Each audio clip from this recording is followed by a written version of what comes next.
আলোচনা আছে। অনেকে আমার কাছেও জানতে চেয়েছেন যে ভাই হঠাৎ আর্মিকে উইথড্র করার কারণ কি। আমি খোঁজ নিয়ে যেটা জেনেছি যে অফিসিয়ালি যেটা বলা হচ্ছে যে আপনারা জানেন যে সেনাবাহিনীর সাধারণত শীতকালীন বার্ষিক মহড়া অনুষ্ঠিত হয়। শীতকালে প্রতি বছর তারা তাদের প্রফেশনাল ট্রেনিং এর অংশ হিসেবে এই মহড়াটি পরিচালনা করে এবং এটি একটা বড় রকমের ইভেন্ট বলা যায়, যে সেনাবাহিনীর একেবারে সব পর্যায়ের কর্মকর্তারা ভীষণ ব্যস্ত থাকে এই শীতকালীন মহড়া নিয়ে। এবার বলা হচ্ছে যে সেনাবাহিনী এই শীতকালীন মহড়ায় অংশগ্রহণ করবার জন্য তাদের ব্যারাকে ফিরিয়ে আনা হয়েছে। কিন্তু আসলেই কি শীতকালীন মহড়াই একমাত্র কারণ? আমরা আরো শুনেছি যে 50% ফিরিয়ে আনা হয়েছে এবং সম্ভবত আগামী 31শে ডিসেম্বরের মধ্যে বাকি যারা মাঠে বর্তমানে রয়েছেন, এই আর্ম ফোর্সেস যারা সেনাবাহিনী মূলত আর অল্প কিছু নৌবাহিনী এবং বিমান বাহিনীর সদস্যরা আছেন, তাদেরও ব্যারাকে ফিরিয়ে আনা হবে। অর্থাৎ 31 ডিসেম্বরের মধ্যে 100% এই আর্ম ফোর্সের সদস্যদের মাঠ থেকে ব্যারাকে ফিরিয়ে নেওয়া হবে। এইটার অনেকগুলো কারণ আছে। কারণ আর্মির ভেতরে, আর্মি আপনারা জানেন যে একটা ডিসিপ্লিন ফোর্স।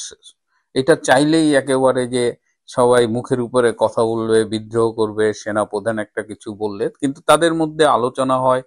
তাদের মধ্যে বিভিন্ন লেভেলে, বিশেষ করে যে 5জন লেফটেন্যান্ট জেনারেল আছেন এবং আরো কিছু মেজর জেনারেল আছেন, হ্যাঁ, তাদের সাথে সেনাপ্রধানের কথা হয়। আর্মির ভেতর থেকে একটা আহ, আলোচনা এভাবে উঠে এসেছে যে আর্মি কেন কোনো রাজনৈতিক শক্তির পাহারাদার হিসেবে ব্যবহৃত হবে। এই ব্যবহৃত হতে গিয়ে কেন আর্মি বিতর্কিত হবে। আর্মি, অধিকাংশ আর্মি তারা পেশাদার হিসেবে কাজ করতে চায়, তারা কোনো রাজনৈতিক শক্তির আহ, পাহারাদার হয়ে বিতর্কিত হতে চায় না।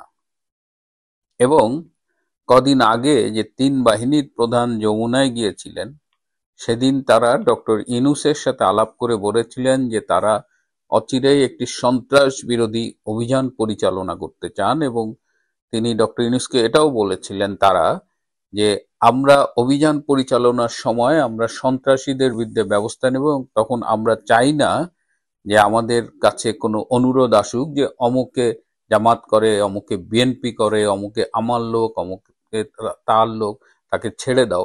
এই ধরনের কোনো অযাচিত অনুরোধ আমরা পেতে চাই না। আমরা একদম নিরপেক্ষভাবে সন্ত্রাস দমন অভিযান পরিচালনা করতে চাই। এবং তারপর থেকেই একটা আলোচনা শোনা যাচ্ছে যে হয়তো অচিরেই অপারেশন ক্লিন হার্ট 2 নামে একটি সন্ত্রাস বিরোধী অভিযান দেশব্যাপী পরিচালিত হবে। সো আর্মি উইথড্র করার মূল কারণ হলো, হ্যাঁ, শীতকালীন মহড়া ঠিক আছে, কিন্তু শীতকালীন মহড়ার পাশাপাশি আর্মি আর রাজপথে থেকে ব্যবহৃত হতে চাচ্ছে না। এবং আর্মির পক্ষ থেকে আরো জানিয়ে দেওয়া হয়েছে যে তারা একটি অংশগ্রহণমূলক, অর্থাৎ ইনক্লুসিভ, অবাধ ও সুষ্ঠু নির্বাচন চায়। তারা সব দলের অংশগ্রহণে একটা অবাধ ও নিরপেক্ষ নির্বাচন চায় এবং যদি অবাধ, নিরপেক্ষ এবং ইনক্লুসিভ নির্বাচন হয় তাহলে আর্মি দায়িত্ব পালন করবে। এর ব্যত্যয় ঘটলে, অর্থাৎ যদি সুষ্ঠু, নিরপেক্ষ এবং অন্তর্ভুক্তিমূলক নির্বাচন না হয় তাহলে সেনাবাহিনী নির্বাচনী দায়িত্ব পালন নাও করতে পারে। সো এই আলোচনাগুলো, এই যে কথাগুলো বললাম, এগুলো সেনাবাহিনীর ভেতর থেকেই কিন্তু এই মতামতগুলো উঠে এসেছে সেনাপ্রধানের কাছে। এবং সেনাপ্রধানের যারা কাছে থাকে, বিশেষ করে যে 5জন লেফটেন্যান্ট জেনারেল রয়েছে, তারাও কিন্তু এই বিষয়টা নিয়ে সেনাপ্রধানের সাথে আলোচনা করেছে এবং তারাও এই মতামত ব্যক্ত করেছে যে we want a free, fair and inclusive election. Otherwise আমাদের কারো জন্য ব্যবহৃত হবার মতো অবস্থা নেই। আমরা আর্মিকে কিছুতেই বিতর্কিত হতে দেব না। ইন্টারেস্টিং ব্যাপার হলো যে জেনারেল ওয়াকার খান তিনি কিছু অফিসারকে পিক করে পাকিস্তানে পাঠিয়েছেন এবং তিনি চেয়েছিলেন, ধারণা করেছিলেন যে এই অফিসারগুলো পাকিস্তানি ইন্টারেস্ট সার্ভ করবে। তারাও জেনারেল ওয়াকারকে স্পষ্ট ভাষায় জানিয়ে দিয়েছে তাদের কাছে বাংলাদেশের ইন্টারেস্ট, বাংলাদেশের ডেমোক্রেসির প্রোটেকশন, আর্মির ইমেজ, এগুলো অনেক বেশি ইম্পর্টেন্ট।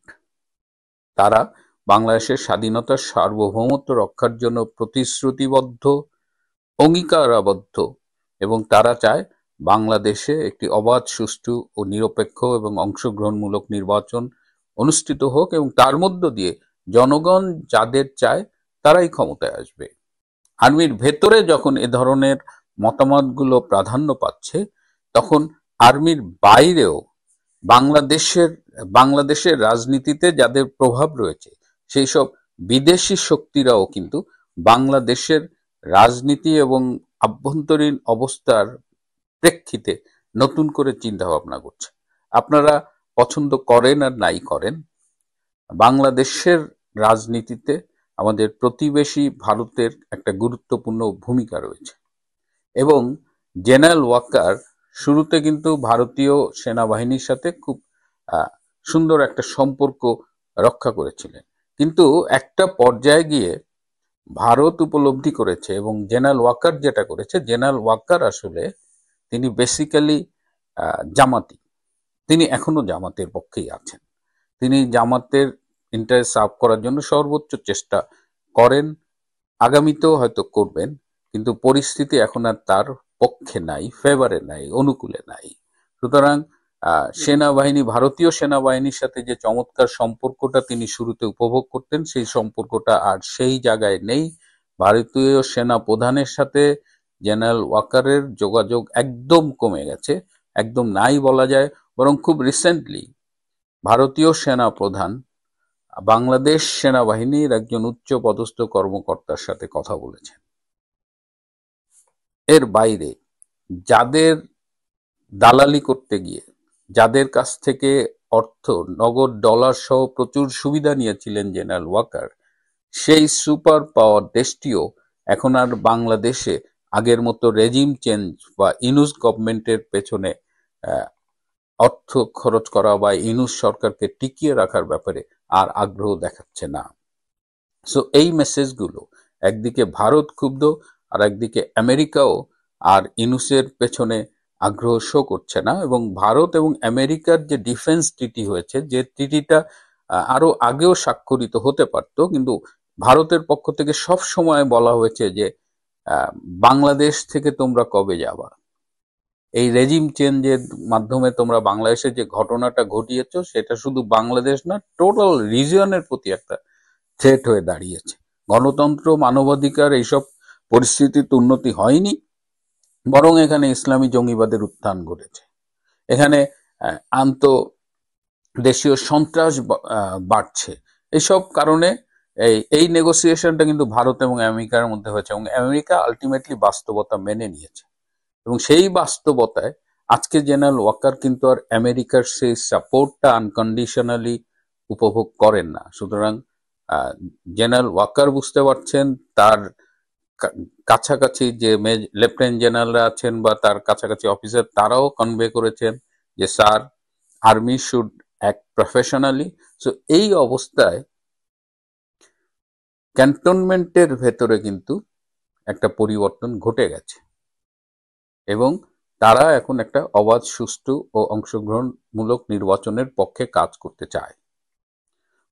ব্যক্তিগতভাবে ওয়াকার এর ব্যত্যয় কিভাবে ঘটাবেন কিংবা চেষ্টা করবেন কিনা, কিংবা জামাতকে সহায়তা করতে গিয়ে সমস্ত আর্মির বিপরীতে দাঁড়াবেন কিনা, এগুলো দেখার বিষয়।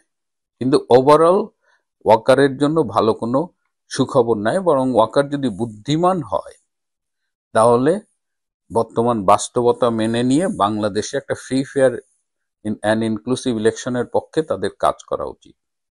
আমি জানি আপনারা যারা শুনছেন এবং আমার শো নিয়মিত দেখেন, তারাও ওয়াকারকে বিশ্বাস করাটা আসলে খুব হার্ড।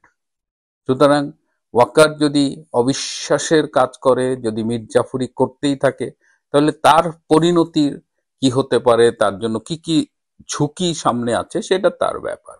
কিন্তু ওভারঅল সিচুয়েশন যে চেঞ্জ হচ্ছে, ওভারঅল পলিটিক্যাল সিচুয়েশন চেঞ্জ হচ্ছে বাংলাদেশের ব্যাপারে, বিদেশি শক্তিগুলোর চিন্তা ভাবনা কথাবার্তা চেঞ্জ হচ্ছে, এবং এর মধ্যে অনেক পরিবর্তন হয়েছে, বিশ্ব পরিবর্তন হয়েছে, এবং সেই বিশ্বের পরিবর্তনের আলোকে বাংলাদেশেও